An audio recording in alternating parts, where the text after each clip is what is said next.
hindi ang ating Panginoon. Siya ang susundin natin.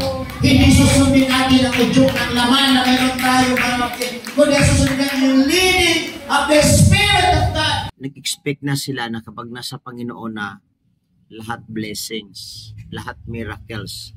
Kaya sila po ay talagang mainit naglingkod sa Panginoon.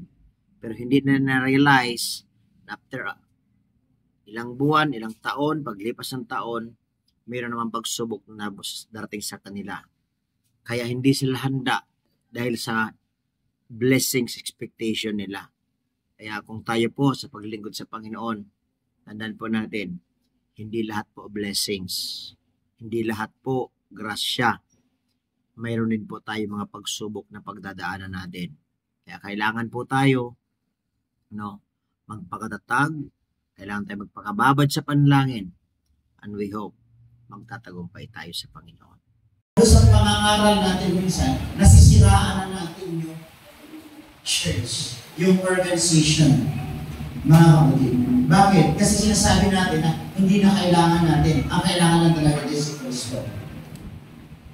Nag-gets yung mga kapatid. So gusto ko ito linawin para naunawaan natin ito sa mga kapatid.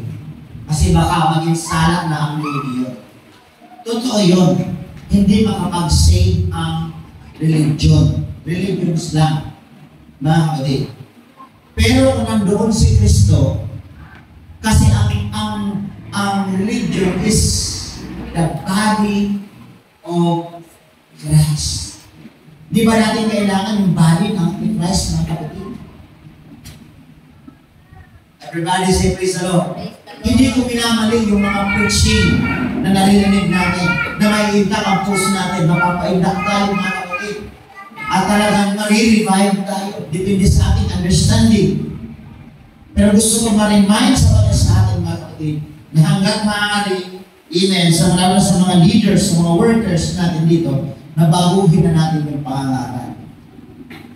Na huwag natin sabihin na hindi na kailangan ng reliyon, kasi ang reliyon hindi na makapagligtas. Everybody say praise the Lord. Maaaring pangangaral yun doon sa mga nagmamalaki sa reliyon. Nasabihin na natin, ibig sabihin, ang pinamangaralan ng Panginoon yung mga masyadong religious na nag-defend din sila sa religion, mga kapatid. Pero tayo ng mga anak ng Diyos na nakaunawa, mga kapatid, ito po ang dapat natin ma-realize.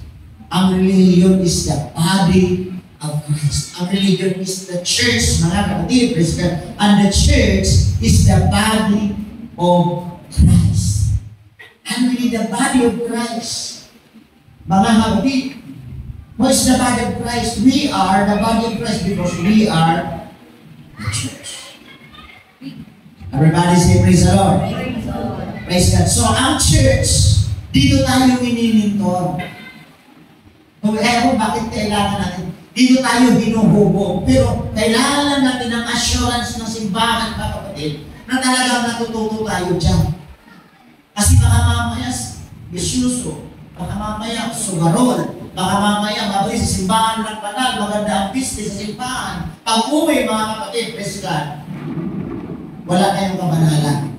So kailangan mayroon tayong assurance na siguro, mga kapatid tayo, na hindi lahat ng sasabi, mga kapatid, ito na yung perfect. Ito na yung tamang church para sa akin. Nasabi natin, dito na ako nabago. Maaaring binago tayo sa isang bagay. Dapat yung perfect na proseso, doon tayo pumasok, mga kapatid. Hindi dahil sa pangalan ng simbahan at tinalang simbahan, mga kapatid, kundi kailangan nandun ang Diyos kasi mismo si Kristo ang magpoproseso sa bawat isa sa atin.